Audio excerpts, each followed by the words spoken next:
जी अस्सलाम वालेकुम वरहमतुल्लाहि वबरकातुहू। कत्ल हुसैन असल में मर्गे यजीद है। इस्लाम ज़िंदा होता है हर करबला के बाद, और वक्त ये साबित कर चुका है कि कत्ल हुसैन असल में मर्गे यजीद ही है। और वक्त ये भी साबित कर चुका है कि इस्लाम ज़िंदा होता है हर करबला के बाद। अमेरिका इसराइल की ईरान पर बिला जवाज़ मुसल्लत करदा जंग जो 39 दिन जारी रही, वो नंगी जारियत जो 39 दिन जारी रही, वो वहशतो बर्बरियत जो 39 दिन जारी रही, वो यजीदियत जो 39 दिन जारी रही। आए तो थे अमेरिका और इसराइल के 2 दिन में रिजीम चेंज करके अपना बंदा बिठाकर ग्रेटर इसराइल के एजेंडे का एक और कांटा रास्ते से चुन देंगे, हटा देंगे रुकावट, और ईरान के तेल और गैस पर कब्ज़ा हो जाएगा हमारा। मगर ईरान की लाजवाल, बेमिसाल और बाकमाल मज़ामत कि अमेरिका को 39 दिनों के बाद अमेरिका और इसराइल को घुटनों पे लाई ईरान की ये मज़ामत और बैठने पर मजबूर कर दिया ईरान की लाजवाल, बेमिसाल और बाकमाल मज़ामत ने। आपके ज़हनों में, और आपको पता है कि पहला दौर हो चुका है अमेरिका ईरान मुज़ाकरात का, अमेरिका ईरान मुज़ाकरात का पहला दौर हो चुका है, और वो दौर हुआ इस्लामाबाद में और बेनतीजा रहा, लेकिन नाकाम नहीं हुआ। और अब अमेरिका ईरान दूसरे दौर के दरवाज़े पर है, मुज़ाकरात होने वाले हैं। लेकिन क्या आपको पता है, क्या आपको मालूम है कि 90% पहला दौर और दूसरा दौर ईरान की जीत के साथ हो रहा है और ईरान की शर्तों पर हो रहा है। आप कह रहे होंगे कैसे? ऐसे कि अमेरिका और इसराइल ईरान में क्या करने आए थे? रिजीम चेंज कर पाए? नहीं। उनकी ख्वाहिश क्या थी? फरवरी 2026 में जब नेतन्याहू ने वाइट हाउस में प्रेजेंटेशन दी थी, मोसाद का चीफ भी बैठा था, CIA का चीफ भी बैठा था, सदर ट्रंप भी बैठे थे, और सदर ट्रंप के सारे बड़े और सदर ट्रंप का आर्मी चीफ भी बैठा था। तो प्लान क्या था? 2 दिन हमला करेंगे, 2-4 दिन बमबारी करेंगे, खमनाई साहब को शहीद करेंगे, मरकज़ी क़यादत को कत्ल करेंगे, और उसके बाद आवाम सड़कों पर होगी और रिजीम चेंज हो जाएगा। हुआ? नहीं। ईरान ने सरेंडर किया? नहीं। ईरान की मज़ामत ख़त्म हुई? नहीं। ईरान ने अपनी जंग को क्या खित्ते की जंग नहीं बना दिया? बना दिया। ईरान ने क्या अपनी जंग को क्या दुनिया की जंग नहीं बना दिया? बना दिया। इस वक्त आबना हुर्मुज़ किसके कंट्रोल में है? ईरान के। तो क्या मिला अमेरिका को और इसराइल को? कुछ भी नहीं। ईरान की शर्तों पर मुज़ाकरात होने जा रहे हैं, और ईरान बराबरी की सतह पर मुज़ाकरात करने जा रहा है। और जब भी आप ईरान, अमेरिका, इसराइल या इस जंग या इस कशीदगी या मुज़ाकरात पर बात करें, तो आपके ज़हनों में होना चाहिए कि ये ग्रेटर इसराइल की जंग है, ये ईरान के तेल और गैस पर कब्ज़े की जंग है, और ये मस्जिद अक्सा से ताबूत सकीना तक की जंग है। और मज़े की बात है कि हमारा एक बड़ा जो बहुत एक्टिव है इस सारे किस्से में, सालसी में, मुज़ाकरात कराने में, उसको भी पता है कि ये ताबूत सकीना की जंग है। तो ये तो वाज़ेह है, 2 तहज़ीबों की जंग है, और ईरान आखिरी हदफ नहीं था। फिर मुझे वो शेर याद आ रहा है कि हकीकत अबदी है मकाम शबीरी, हकीकत अबदी है मकाम शबीरी। इलामा इकबाल साहब कह रहे हैं हकीकत अबदी है मकाम शबीरी। हक हकीकत अबदी है, हुसैनियत हकीकत अबदी है। हाँ, बदलते रहते अंदाज़ कूफ़ी व शामी, बातल बदलता रहता है, उनके चेहरे बदलते रहते हैं। कभी यजीद था और फिर इसराइल था, है, और अब साथ अमेरिका मिला हुआ है। तो मुज़ाकरात का दूसरा दौर शुरू होने जा रहा है, और तकरीबन सब कुछ फाइनल है। सदर ट्रंप क्या कह रहे हैं? सदर ट्रंप कह रहे हैं कि डील ना हुई तो जंग तो होगी। ईरान क्या कह रहा है? आखिरी सांस तक लड़ेंगे और अपने वतन की एक एक इंच का दिफा करेंगे। लेकिन इन बयानबाजी से हटकर बैकडोर बातचीत भी जारी है।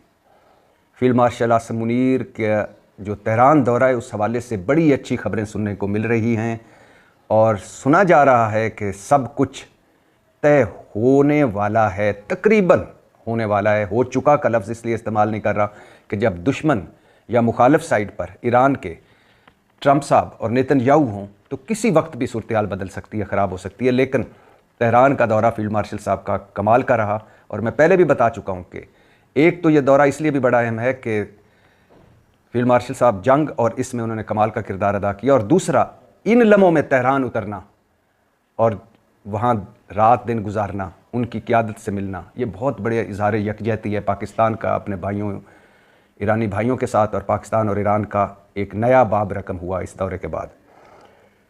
सदर ट्रंप कह रहे हैं कि ईरान ने तकरीबन तमाम चीज़ों पर इत्तफाक कर लिया है। एटमी हथियार बनाएगा ईरान, ना पास रखेगा, और अफजूदा यूरेनियम भी हमारे हवाले कर देगा। शहबाज शरीफ फील्ड मार्शल ज़बरदस्त शख्सियात हैं, बेहतरीन काम कर रहे हैं, ईरान के साथ डील के करीब हैं, और मैं पाकिस्तान जा सकता हूँ। बड़ा बयान है सदर ट्रंप का। कह रहे हैं कि सब कुछ तय हो चुका है, सब कुछ तय हो चुका है। और वैसे खबरें ये भी आ रही थी कि जो पहले मुज़ाकरात हुए थे अमेरिका ईरान के, उसमें भी एक लम्हा आया था कि सब कुछ तकरीबन तय हो चुका था। और सुना तो ये भी जा रहा है कि हैंड रिटन मतलब हाथ से लिखा हुआ एक मुआहदा भी तैयार हो चुका था, लेकिन फिर अमेरिका एक कदम पीछे हटा एक दो मामलों पर, और ईरान अपने मौक़िफ़ पर डटा और मुज़ाकरात बेनतीजा रहे। तो सदर ट्रंप कह रहे हैं कि सब कुछ तय हो चुका है और डील के हम करीब हैं, मैं पाकिस्तान जा सकता हूं अगर मुआहदा होता है तो। और ये वही सदर ट्रंप थे जो कह रहे थे कल ईरान के पास कोई ऑप्शन नहीं गैर मशरूत सरेंडर के अलावा। ईरान ने क्या क्या हासिल किया? लबनान में जंग बंदी हो गई, यह ईरान का एक बड़ा मुतालबा मान लिया गया। ईरान ने क्या मुतालबा किया? अबनाए हुर्मुज़ से नहीं हटेंगे, पीछे नहीं हट रहे। ईरान ने क्या मुतालबा किया? हमारे जो मुंजमद असासे हैं, जो $100 अरब से ज़्यादा हैं बाहर के मुल्कों में, जो इक़्तिसादी पाबंदियों की वजह से फ्रीज़ हो चुके हैं, वो हमें वापस दिए जाएँ, वो वापस मिलने वाले हैं। इक़्तिसादी पाबंदियाँ हटाई जाएँ, हटने वाली हैं, और हम बराबरी की सतह पर डील किया जाए हमारे साथ, हमारी कानूनी हैसियत तस्लीम की जाए, हमारे आइनी हकूक़ तस्लीम किए जाए, किए जा रहे हैं। तो 90% ये जो मुज़ाकरात की बैठकें लग रही हैं या सज रही हैं, ये ईरान की शर्तों पर है। और 39 दिनों की जंग ईरान के नाम, 50-55 अरब डॉलर खर्च करके और $270 अरब का ईरान में नुकसान करके ईरान को ना अमेरिका झुका सका, ना अपनी बात मनवा सका। तो लबनान जंगबंदी में हिजबुल्लाह भी शामिल है, सदर ट्रंप ये भी बता रहे हैं। और सदर ट्रंप कह रहे हैं कि मुज़ाकरात कामयाबी के करीब हैं और मुज़ाकरात होंगे और डील भी होने वाली है। मुज़ाकरात जो फील्ड मार्शल कर रहे हैं और शहबाज शरीफ 3 मुल्कों में का दौरा किया है, ये बड़ा ज़बरदस्त काम किया है। हम मुआहदे के करीब हैं, और अगर मुआहदा हो जाता है तो मुआहदे को साइन करने के लिए या मुआहदे की तकरीब में शिरकत के लिए मैं इस्लामाबाद जा सकता हूँ। इसीलिए इस्लामाबाद रावलपिंडी में रेड अलर्ट है। तवक्को की जा रही है कि मुआहदा हो रहा है, और तवक्को की जा रही है कि सदर ट्रंप खुद आ रहे हैं। और ये भी बताता चलूँ कि अमेरिका और ईरान के बैकडोर मुज़ाकरात कभी भी नहीं रुके सिवाय चंद दिनों के। इसराइल स्पॉइलर है, इसराइल और यहूदी लाबी और नेतन्याहू कभी नहीं चाहेंगे कि ये मुज़ाकरात कामयाब हों, कोई मुआहदा हो और इस मुकम्मल जंग बंदी हो जाए। लेकिन सदर ट्रंप अब वाकई जंग से निकलना चाहते हैं, क्योंकि उनको पता चल गया है कि जंग उनका गलत फ़ैसला था, और उनको पता चल गया है कि ईरान में रजीम चेंज नहीं हो सकता। तो बड़ी खबर है।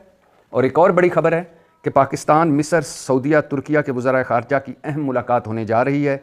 इसराइली माहिरीन और मीडिया इन 4 ममालिक के मुमकिना इत्तेहाद को अपने ख़िलाफ़ सुन्नी इत्तेहाद करार दे रहे हैं। और एक और बड़ी खबर है कि अबनाए हुर्मुज़ से पाकिस्तानी जहाज़ समेत 4 जहाज़ गुजरे हैं। अबनाए हुर्मुज़ पर ईरान का कंट्रोल, इर्द गिर्द अमरीकी नाकाबंदी। बड़ी खबर है। और बड़ी खबर इस वक्त, इस घड़ी तक की यही है कि मुआहदा होने जा रहा है और सदर ट्रंप खुद आ रहे हैं, जिस तरह शर्म ओ शेख में गए थे। तो लिहाजा बहुत बड़ी खबर, बहुत बड़ी पेशरफ्त अमन के लिए, इंसानियत के लिए। और यहूदी लाबी को नाकामी हुई, नेतन्याहू के अज़ाइम पूरे नहीं हुए। पाकिस्तान कमाल का किरदार अदा किया पाकिस्तान ने सफारतकारी में, लेकिन पाकिस्तान के अंदर सियासी अदम इस्तेकाम मौजूद। मुसलसल इमरान खान और PTI को दीवार में लगाया जा रहा है, दीवार में चुनवाया जा रहा है, दीवार के साथ लगाया जा चुका है। फिर दहशतगर्दी की लहर, उसका ख़तरा मौजूद है। फिर जो सबसे बड़ी चीज़ है हमारी वो है मईशत। जिंदे घर दाने उनके कमले भी सियाने। हमारी मईशत। कराची में बिजनेसमैनों से खिताब के दौरान मोहसिन नकवी साहब ने क्या कहा 2-3 दिन पहले? कहा कि पिछले 3-4 सालों में $100 अरब मनी लॉन्ड्रिंग से बाहर गए। $100 अरब पाकिस्तान से मनी लॉन्ड्रिंग से बाहर गए। और हम IMF के पास किस लिए गए और सारे उनके हुक्म क्यों मान रहे हैं? $7-8 अरब के लिए।